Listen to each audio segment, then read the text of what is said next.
Yun, good evening. Pahiram muna ng video mo, General. General Macanas. Pakinggan natin to.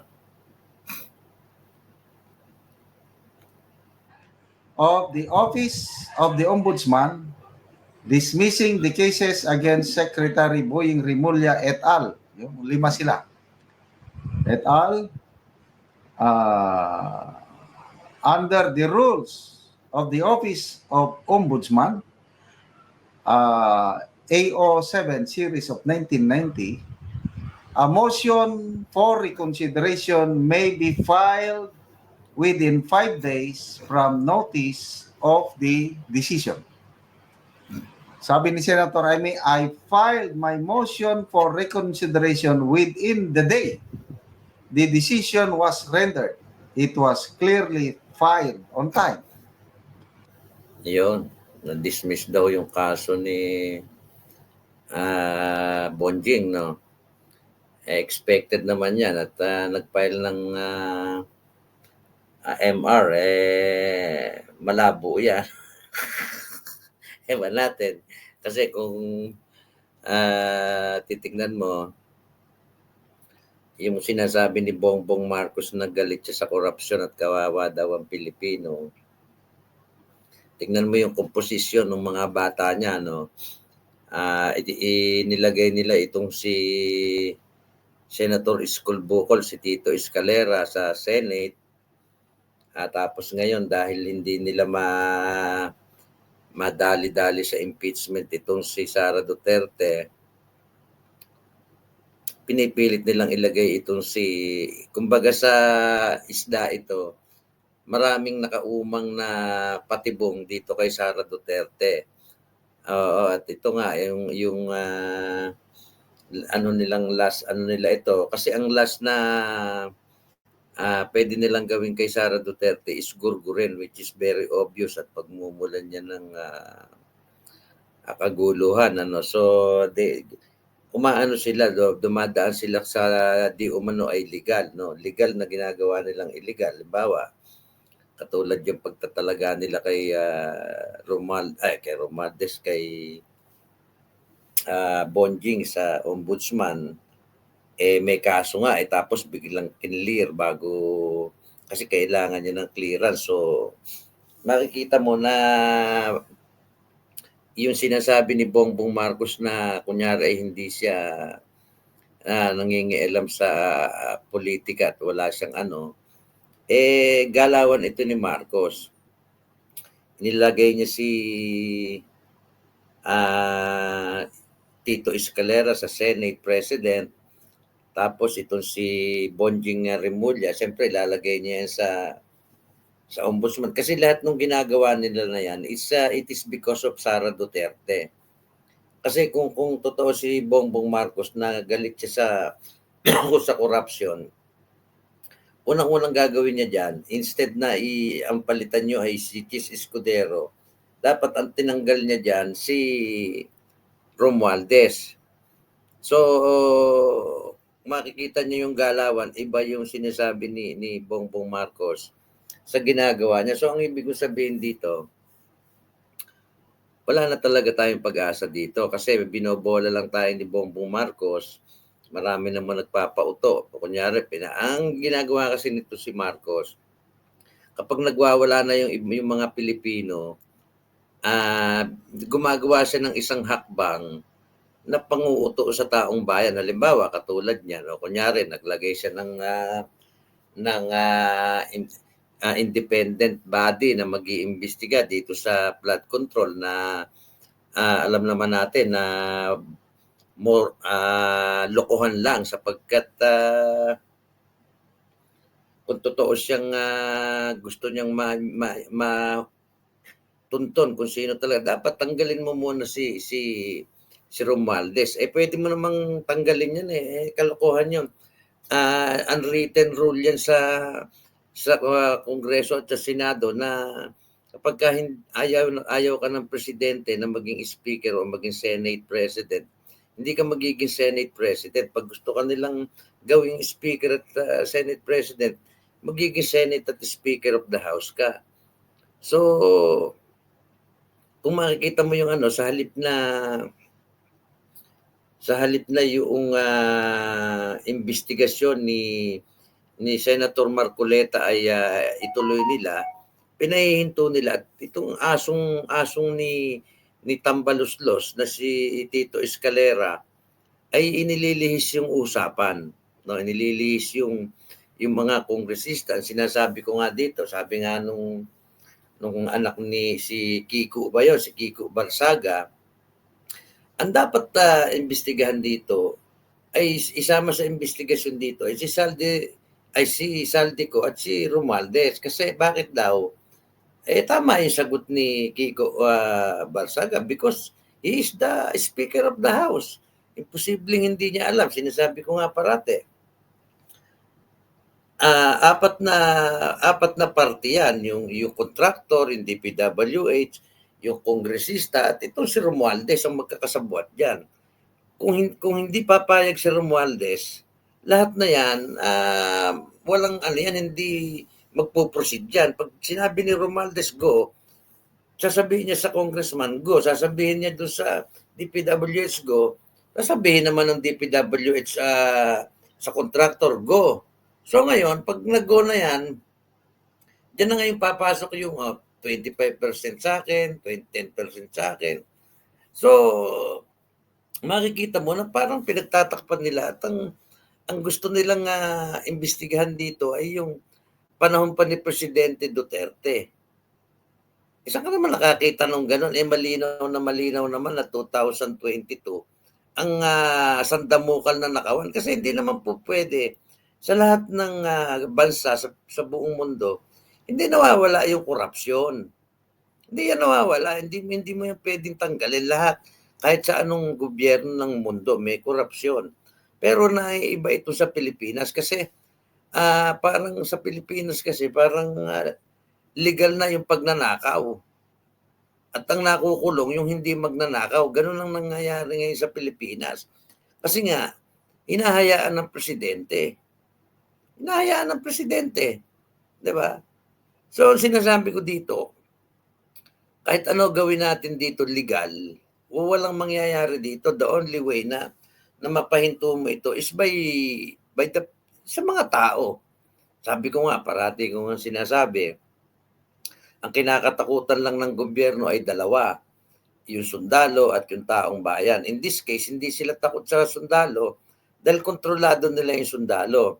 Sino na lang ang kinakatakutan nila ngayon? Yung taong bayan na kaya nga ang ginagawa nila dito, dinidivide nila yung opinion ng tao at yung pag-iisip ng tao. Kaya nga kumisan, tayo mga Pilipino, hindi tayo makausad-usad kasi yung mga propaganda ni Bongbong Marcos, like sasabihin niya, di ba sabi natin, bakit ayaw mong anuhin yung korupsyon? Nagtayo siya ng independent body kuno. At sino kinuha niya? Si Magalong.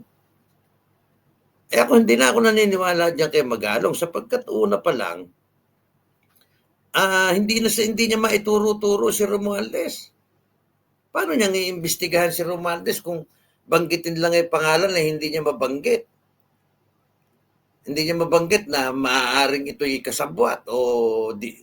Pwede mo naman sabihin yun, iimbestigahan namin si Romualdez kasi siya yung Speaker of the House. Paano ngayon magkakaroon ng saysayang independent investigation na yan ni Magalong under the President din niya sa Office of the President. Hindi yan independent.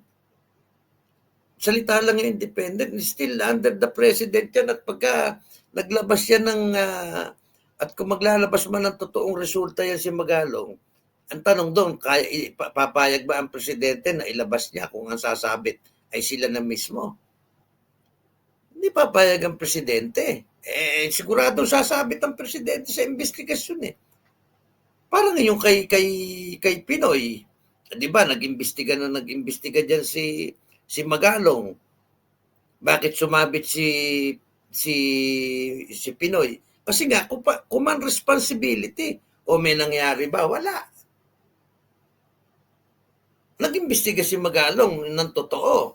Nung sasabit na yung presidente, may nangyari ba? Wala. Siya yung natanggal. Ganun lang ang mangyayari dyan. Kasi sa ayaw at sa gusto natin, may pananagutan ng presidente dito sa mga nakawan na ito. Unang-una, yung DPWH ay under sa kanya. Pangalawa, kung yung Speaker of the House ay pisa niya, imposibleng hindi niya alam yung nakawan na yan, buong Pilipinas alam. Diba? So, ako, ang sinasabi ko dito, pinupwesto na ni Bongbong Marcos yung mga vital office na pwedeng magtanggal kay Sara Duterte sa larangan ng politika. Yung impeachment, yung Kongreso, yung Senate, yan si Tito Escalera. At nakaabang pa dyan ngayon si Bonjing Remulla. So yung tatlo na yan, napaka-importante niya to eliminate Sara Duterte. Hindi yan inilagay diyan ng mga politiko na yan para sa ating taong bayan, para sa anti-corruption, kung hindi para proteksyonan yung pagnanakaw nila, kasi nga sila nga yung magnanakaw. Paano gagawin mo? To protect themselves, hindi to protect the people. Kasi to protect the people, tatanggalin mo talaga ito at hindi mo, itong ombudsman, hindi mo ito kasi ito impeachable, may fixed term to. Kasi kung yan naman ay dumating ang panahon na halimbawa naging ombudsman si Bonjing Remulla, aapurahin nila yan bago mag 2028, di-disqualify nila si Sara Duterte. Kasi kapag hindi nila na-disqualify si Sara Duterte, matatanggal din yan si Bonjing Remulla sa ombudsman, mai-impeach din yan. Siguradong pa i-impeach yan. Siyempre, si Sara Duterte nasa Malacanang, mai-impeach lang yan si Bonjing Remulla. Kaya nga, minamadali nila itong ni Remulla, binabraso nila. Kaya nga, dinismiss nila yung kaso At ang tatrabahuhin yan, itong mga kalaban niya sa politika, tuunahin nila si Sara Duterte. So, sinasabi ko dito, yung mga sinasabi ni Bongbong Marcos, panguutulang lahat yan sa atin. Iba yung sinasabi niya sa ginagawa niya. Ganyan yung mga politiko, kumbaga, nililin lang nila yung mga taong bayan. Ewan ko kung may nalilin lang pa o meron talagang marami pa sa ating mga Pilipino ang hindi talaga nag-iisip ng maayos, sapagkat kapag itong issue na ito na flood control ay nalinis nila at nailis nila, daang bilyon o trilyon yung nawawala sa atin. At kung walang mapaparusahan ditong mga politiko at mga kontraktor lang, sabi ko nga, kung yung kontraktor ay kumita o sabihin na natin nakanakaw ng 100 bilyon, lahat ng kontraktor, itong mga kongresista ito, halos abutin na ng 1 trilyon ang nanakaw nito na pinaghati-hatian. Isipin mo, ang nawawala sa budget natin ay halos 1 trilyon. Saan napunta yun? Diba? So, tayo mga Pilipino, ewan ko kung anong pag-iisip meron kayo. Diba? Ako, isa lang ang solusyon dito, kailangan talagang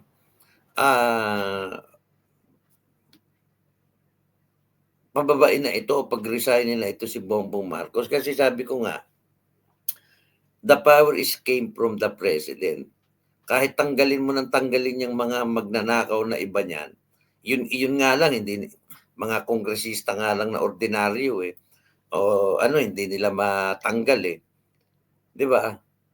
Pero kahit na tanggalin mo kunyari yung mga yan sa DPWH, katulad ni Bonoan, pinag-resign o nag-resign, papalit lang ulit yan, katulad nung kapalit niya, kunyari mag-aano nga yan, di tayo sigurado kung talagang iyan ay mag-iimbestiga ng maayos, kasi tauhan ng presidente yan alangan namang suwagin nila yung kanilang presidente.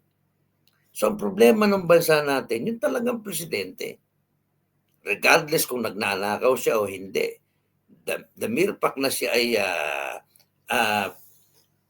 yung ating bansa ay ninanakawan nitong mga politiko, ang dapat managot dito si Bongbong Marcos.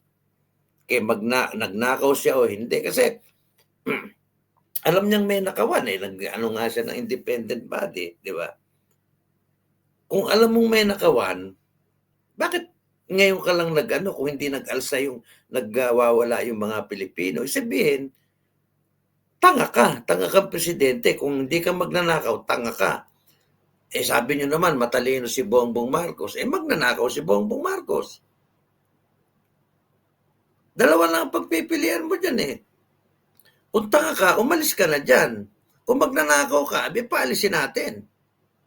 Diba? Eh ako, mas malamang sa magnanakaw. Kasi isipin mo yung pisa niya involved sa itinuturo parang tatawa-tawa lang siya. Kunyari hindi nga niya mabanggit yung salitang relatives eh. Diba?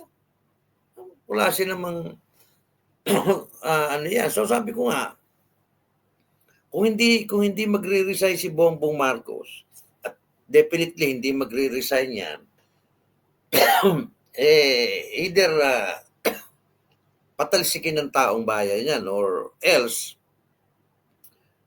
magtiis tayo ng habang buhay na ninanakaw-nakawan tayo hanggang sa maging kamukha na tayo ng Sri Lanka.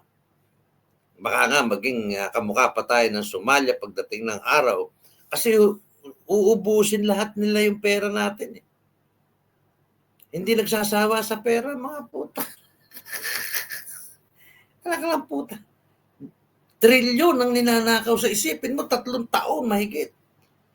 3 taon lang si Bongbong Marcos, kutakot na 100 bilyon o trilyon ang ninanakaw nila sa gobyerno.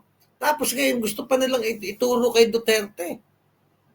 Napakalinaw naman ng mula 2022 hanggang 2025. Tinan mo mga kagaguhan ng mga yan.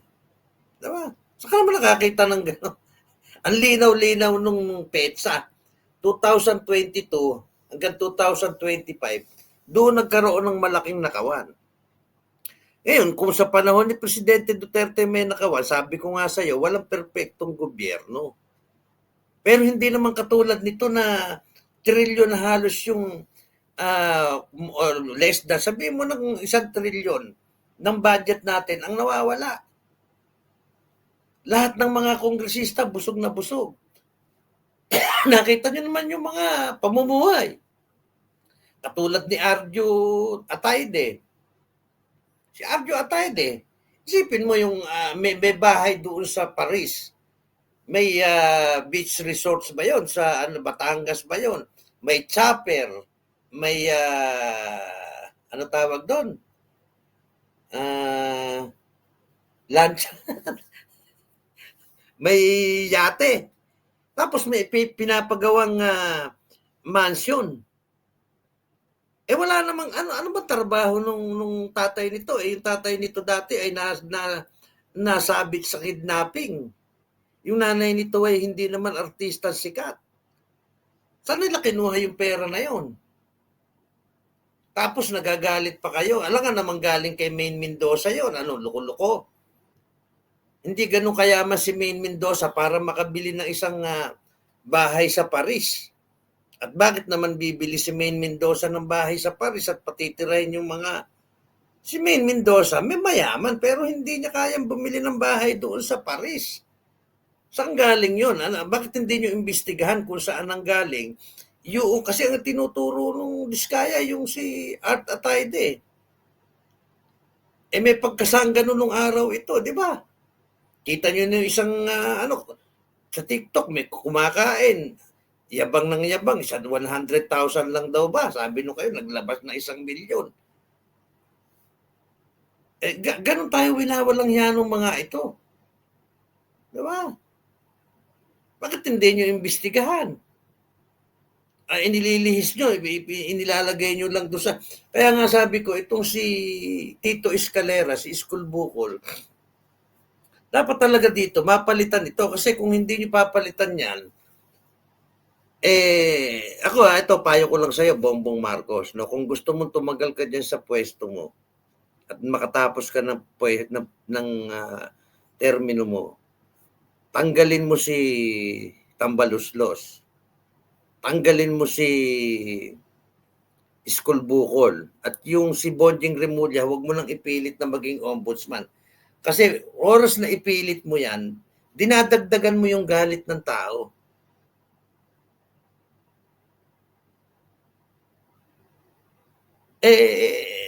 Ikaw din. Ako, kung sinasabi ko lang sa'yo, para hindi ka na matanggal dyan. Ngayon, kung takot ka sa... Kasi ang sinasabi ko nga parate, ito kasi si Bongbong Marcos, hindi ito takot kay Romualdez. Hindi ito takot. Kaya niya kinukonsinti ito si Romualdez. Kasi si Romualdez ang bridge para doon sa anak niya sa 2034. Siyempre, 2034, presidente si Tambaluslos, kakandidato si Charis, natural, kaya niyang maniobrahin yung eleksyon. So kung hindi magiging presidente si Tambaluslos, wala na rin pag-asa yung kanyang anak. Kaya nga ito si Vico Soto, natatawa ako dito, bobo rin no? Nagpagamit ka ng nagpagamit dito. Ginamit ka lang ng mga ito, nabulok ka tuloy. Isipin mo, hindi naman papayag yung mga iyan na lumaki ang pangalan mo sa national politics. Yung anak nila ang ilan, kaya nga si Bongbong Marcos kinukonsinti ang mga kongresista na yan at si Romualdez, not because of Sandro Marcos. At yung perang ninanakaw nila, babahagdan yan, hindi yan, baka nga nakakarating pa yan doon sa mas mataas pa kay Romualdez. Papayag, ikaw ba naman ang presidente, papayag ka ng nagnanakaw yung pisan mo hindi ka magkakaroon. Kasi kung hindi ka nagkakaroon, pipigilin mo yun. Kung wala kang ambisyon doon sa anak mo, pipigilin mo yung katarantaduhan ni Romualdez. Di ba? So, ikaw din, sinasabi ko lang sa'yo, kung gusto mo magtagal dyan, pag-resignin mo si Romualdez, tanggalin mo si Tito Escalera dyan, at huwag mo na ipilit si Boying Remulla. Hayaan mo na umusad ang demokrasya sa Pilipinas ng totoo.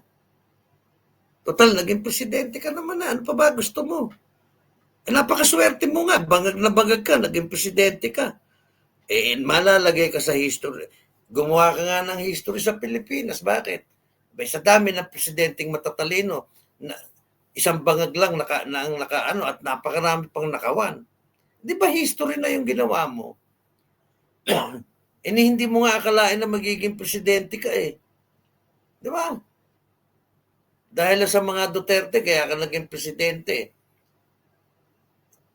I mean,